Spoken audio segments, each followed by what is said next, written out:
नमस्कार दोस्तों, आज से 76 साल पहले यह बात है 30 जनवरी 1948 की, जब नाथूराम गोडसे ने महात्मा गांधी को गोली मार दी थी। यह बिरला हाउस है, एक तरह से महात्मा गांधी का घर।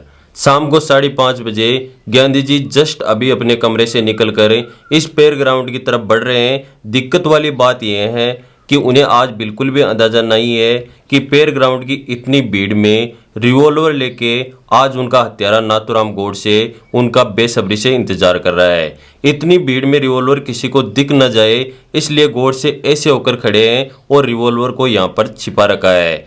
अपने कमजोर कदमों से चलते हुए गांधी जी जैसे प्रेयर ग्राउंड की सीढ़ियों से ऊपर की ओर बढ़ते हैं, वैसे ही हजारों की भीड़ में से निकलकर नाथूराम गोडसे झुककर गांधी जी को प्रणाम करते हैं। गोडसे को आगे आता हुआ देख गांधी जी की भतीजी मन्नू आगे बढ़कर गोडसे से बोलती है, बापू को देरी हो रही है, आप साइड में हटो। लेकिन आज नाथूराम गोडसे अपना टारगेट सेट करके आया था। उसने पहले एक हाथ से मन्नू को धक्का मारा और दूसरे से गांधी जी पर अपनी 39 कैलिबर बेरेटा M134 रिवॉल्वर तानी और 3 गोलियां गांधी जी के शरीर पर दाग दी।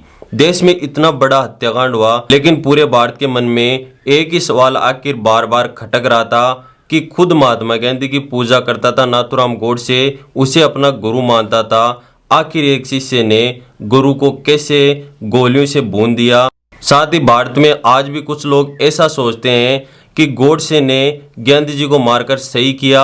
आज इस वीडियो में 3D एनिमेशन की मदद से डिटेल में हम समझेंगे कि आखिर महात्मा गांधी की हत्या किस प्रकार से हुई। लेकिन हर बार की तरह शुरुआत करते हैं गांधी जी की मौत से 38 साल पहले की बात है। बॉम्बे पुणे लाइन्स के पास गांव ब्रह्मामती में साल 1910 में नाथूराम गोडसे का जन्म हुआ। उनका असली नाम रामचंद्र था। उनके माता पिता को लगता था कि उनके परिवार पर किसी प्रकार का श्राप है, जिससे कि उनके सारे मेल चिल्ड्रंस की डेथ हो रही है। इसलिए उन्होंने गोडसे को एक लड़की की तरह पाला। उसके नाक में एक नथ भी पहनाई, जिसकी वजह से उनका नाम नाथूराम पड़ा। स्कूल में मन न लगने के कारण उसने स्कूल को ड्रॉप कर दिया और कारपेंटर और फ्रूट्स वेटर की नौकरी करने लगे। इनफैक्ट नाथूराम गोडसे से गांधी जी का इतना पक्का फॉलोअर्स और बिलीवर्स था कि उन्होंने साल 1930 में जो भी कार्यक्रम महात्मा गांधी जी ने किए थे, उन सभी में बढ़ चढ़कर नाथूराम गोडसे ने हिस्सा लिया। यहीं पर वह वीर सावरकर के कांटेक्ट में आया था। वीर सावरकर वह व्यक्ति था जो भगत सिंह की तरह क्रांतिकारी विचारधारा को फॉलो करता था, या विचारधारा वाला व्यक्ति था। आखिर वही हुआ जिस बात का आप बेसब्री से इंतजार कर रहे हैं। वीर सावरकर के कांटेक्ट में आने से नाथूराम गोडसे भी धीरे धीरे भगत सिंह की तरह क्रांतिकारी आइडियोलॉजी का व्यक्ति बनता चला गया। और जैसे जैसे गोडसे के मन में क्रांतिकारी विचार आने लगे, वैसे वैसे वह गांधी जी को अपना दुश्मन मानने लगा। या आप यूं कह सकते हैं नाथूराम गोडसे, जिसको अपना गुरु मानता था, उनसे काफी नफरत करने लगा, क्योंकि उनका मानना था कि गांधी जी अखंड भारत के कंसेप्ट को कमजोर कर रहे हैं। नाथूराम गोडसे को ऐसा लगता था कि गांधी जी मुस्लिम कम्युनिटी के लोगों को हर मेजर डिसीजन में ज्यादा सपोर्ट करते हैं और हिंदू धर्म के लोगों के खिलाफ जाकर देश को धोखा दे रहे हैं। धीरे धीरे यह विचारधारा नाथूराम गोडसे के दिमाग में इतनी मजबूत हो गई कि उसने गांधी जी को जान से मारने का फैसला आखिर कर ही लिया। इस वीडियो के आगे के हिस्से में 2 पैरेलल आपको मैं अब समझाऊंगा, जिसको आपको ध्यान से समझना है। अगर मैं बात करूं नाथूराम गोडसे की, तो वह बॉम्बे से चलकर 30 जनवरी 1948 को सुबह 7 बजे ओल्ड एड दिल्ली रेलवे स्टेशन पहुंच जाता है। ऑन द अदर हैंड आज हत्या वाले दिन बिरला हाउस में रोजाना की तरह गांधी जी सुबह 2:30 पर उठे और उन्होंने 4:40 पर अपनी प्रार्थना सभा को कंप्लीट किया। शहद और नींबू वाला गर्म पानी पिया और 5:40 पर वापस सोने के लिए चले गए। 3 घंटे सोने के बाद में 8 बजे गांधी जी फिर से उठते हैं और अपने नॉर्मल रूटीन को फॉलो करते हैं। गांधी जी से रिलेटेड एक और डिस्टर्बिंग बात सुनने में आती है, जिस पर अभी भी लोगों को विश्वास नहीं होता। असल में बात यह है कि कुछ साल पहले महात्मा गांधी ने ब्रह्मचार्य अपना लिया था। उन्होंने ब्रह्मचार्य को साबित करने के लिए अपने सर्कल में वह डेली रूटीन में लेडीज के साथ सोते थे, नहाते थे। चौंकने वाली बात यह है कि इन राजों को या ये कहे कि इन जानकारियों को गांधी जी ने दुनिया से कभी भी छुपाया नहीं। गांधी जी अपने कई लेटर्स में इन 3 लेडीजों के बारे में जिक्र किया करते थे। यह है मन्नू जो सिर्फ 17 साल की है, यानी गांधी जी से 60 साल उम्र में छोटी, गांधी जी की भतीजी थी। यह आबा है जो गांधी जी के भतीजे कन्नू गांधी की वाइफ थी, और यह सुशीला नेर है जो गांधी जी की पर्सनल फिजिशियन थी। गांधी जी नहाते समय अपनी आंखों को बंद करके रखते थे। 30 जनवरी 1948 को गांधी जी का पूरा दिन अलग अलग मीटिंग्स में बीत गया।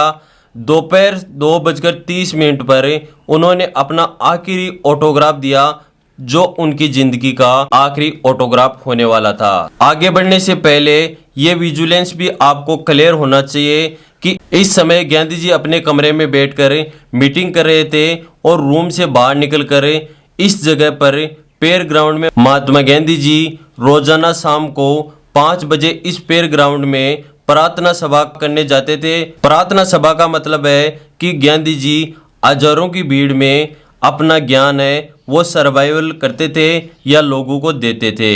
यानी 30 जनवरी 1948 को उनकी लास्ट मीटिंग सरदार वल्लभ भाई पटेल के साथ चल रही थी, और महात्मा गांधी जी प्रार्थना सभा में जाने के लिए ऑलरेडी 15 मिनट लेट हो चुके थे। वहीं दूसरी ओर गोडसे अपने साथी नारायण आप्टे और विष्णु करकरे के साथ 7 बजे ओल्ड दिल्ली रेलवे स्टेशन के 6 नंबर रेजिडेंस एरिया पर पहुंचकर उन्होंने अपनी फाइनल प्लानिंग को अंजाम दिया।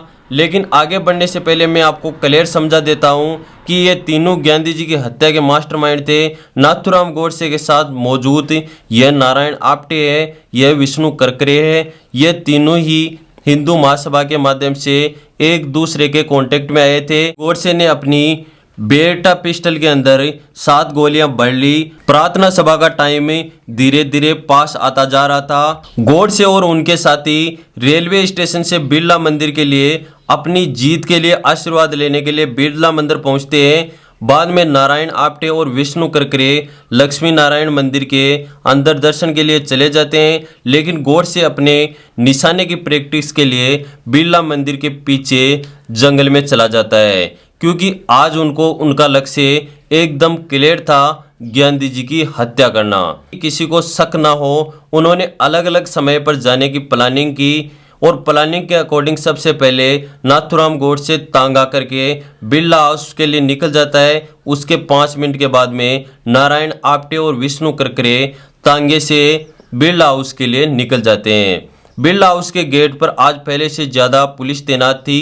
पहले से ज़्यादा पुलिस इसलिए तैनात थी क्योंकि यह पहली बार नहीं थी जब महात्मा गांधी की हत्या का प्रयास किया जाने वाला था। सन 1934 से 20 जनवरी 1948 के बीच टोटल 5 बार गांधी जी को जान से मारने की कोशिश की गई थी। जिस दिन गांधी जी की हत्या हुई उससे 10 दिन पहले 20 जनवरी 1948 को भी गांधी जी को जान से मारने की आखिरी कोशिश की गई थी।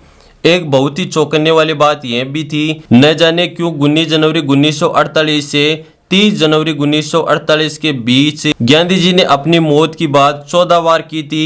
21 जनवरी को अपनी प्रार्थना सभा में गांधी जी ने कहा था कि कोई मुझ पर पास से गोली चलाता है और मैं मुस्कुराते हुए दिल में राम नाम लेते हुए इन गोलियों का सामना करता हूं तो मैं बधाई का हकदार हूं। खैर, बिरला हाउस के मेन गेट पर ज्यादा पुलिस होने के कारण गोडसे और उनके साथियों को तलाशी का डर लग, लेकिन गांधी जी ने अपने फॉलोवर्स की तलाशी के लिए पुलिस या अपने गार्डों को मना किया था, इसलिए गेट पर किसी भी प्रकार की तलाशी नाथूराम गोडसे और उनके साथियों की नहीं की गई। फाइनली बिरला हाउस के अंदर नाथूराम गोडसे और उनके साथी इंटर कर जाते हैं। अभी सब कुछ सही चल रहा है और नाथूराम गोडसे टहलता हुआ गार्डन में पहुंचा और भीड़ के साथ घुल मिल गया। आप्टे और करकरे भी नाथूराम गोडसे के दोनों तरफ खड़े हो जाते हैं ताकि कोई गोडसे को रोकने का प्रयास करे तो वह गोडसे की हेल्प कर सके। शाम के 5 बज चुके हैं, काम डाउन शुरू हो चुका है, पर अभी भी गांधी जी वल्लभ भाई पटेल के साथ मीटिंग में उलझे हुए हैं। वहीं इस भीड़ वाले स्थान पर नाथूराम गोडसे अपने 2 साथियों के साथ गांधी जी का इंतजार कर रहा है, लेकिन जैसे जैसे गांधी जी का आना डिले होता जा रहा है, वैसे वैसे गोडसे को अपना प्लान फेल होते हुए नजर आ रहा है। तभी 5:10 पर बिरला हाउस से गांधी जी आबा और मन्नू के कंधे पर हाथ रखकर चलते हुए आते दिखाई दे रहे हैं। गांधी जी मन्नू और आबा को अपनी वॉकिंग के दौरान अपना साथी मानते थे। गांधी जी का दुबला पतला शरीर पूरी तरह मन्नू और आबा के सारे चल रहा था। गोडसे को अपना शिकार आते हुए नजर आ रहा था। जैसे ही गांधी जी सीढ़ियों पर चढ़कर गार्डन में पहुंचते हैं, गोडसे भीड़ को चीरता हुआ गांधी जी के सामने आकर खड़ा हो जाता है। दोनों हाथ जोड़कर प्रणाम करता है और कहता है गांधी जी नमस्ते, और पैर छूने के लिए नीचे झुकता है। मन्नू गोडसे को साइड में हटने के लिए कहती है क्योंकि गांधी जी सभा के लिए काफी लेट हो चुके थे और गोडसे आज गांधी जी का वध करने के इरादे से आया था। गोडसे सिर्फ गांधी जी को नहीं मारना चाहता था बल्कि पाकिस्तान की असेंबली में बम ब्लास्ट करके जिन्ना को भी मारना चाहता था। दोनों हाथों के बीच गोडसे ने अपनी पिस्टल को छिपा रखा था। उड़ते हुए गोडसे मन्नू को लेफ्ट हाथ से धक्का मारता है, जिससे मन्नू के हाथ से गांधी जी का सामान नीचे गिर जाता है। अपने राइट हैंड से गोडसे धड़ाधड़ अपनी पिस्टल से 3 राउंड फायर करते हैं और जैसे ही गांधी जी को गोलियां लगती है, गांधी जी जमीन पर आ गिरते हैं। ऐसा लग रहा है मानो दुनिया थम सी गई है। दुनिया को सबसे ज्यादा अहिंसा का पाठ पढ़ाने वाला गांधी जी खुद ही आज हिंसा की बलि चढ़ चुका है। गांधी जी कई सालों से कुछ कट्टर हिंदुओं के दिल में एक कांटे की तरह चुभ रहे थे। गोली चलते ही यह हत्याकांड होते ही चारों तरफ अफरा तफरी का माहौल मच गया, लेकिन गोडसे ने भागने का किसी भी प्रकार का प्रयास नहीं किया। पास ही खड़े एक रॉयल इंडियन एयरफोर्स के जवान देवराज सिंह ठाकुर और यूएस डिप्लोमेट हर्बर्ट रेनर ने गोडसे को पकड़ लिया और उनकी पिस्टल को छीन लिया। गुस्से में आकर लोगों ने गोडसे को काफी पीटा और पुलिस के आने के बाद में गोडसे को अरेस्ट कर लिया गया और पुलिस ने गोडसे को भीड़ से भी छुड़वा दिया। अरेस्ट करने के बाद में गोडसे को पुलिस स्टेशन ले जाया जाता है, तुगलक रोड। साथ ही साथ मैं आपको बता दूं कि बदकिस्मती की बात यह है कि आज बिरला हाउस के अंदर डॉक्टर्स भी मौजूद नहीं है। इंदिरा गांधी वाले वीडियो में हमने आपको बताया था कि उस दिन वहां पर भी एम्बुलेंस का ड्राइवर पीएम हाउस में मौजूद नहीं था। सेम इसी तरह की बात गांधी जी के साथ गठित हुई। जब तक ब्रजकर्षण डॉक्टर्स को लेकर आए काफी देर हो चुकी थी। 5:40 पर मनु ने कहा कि बापू या राष्ट्रपिता इस दुनिया में अब नहीं रहे।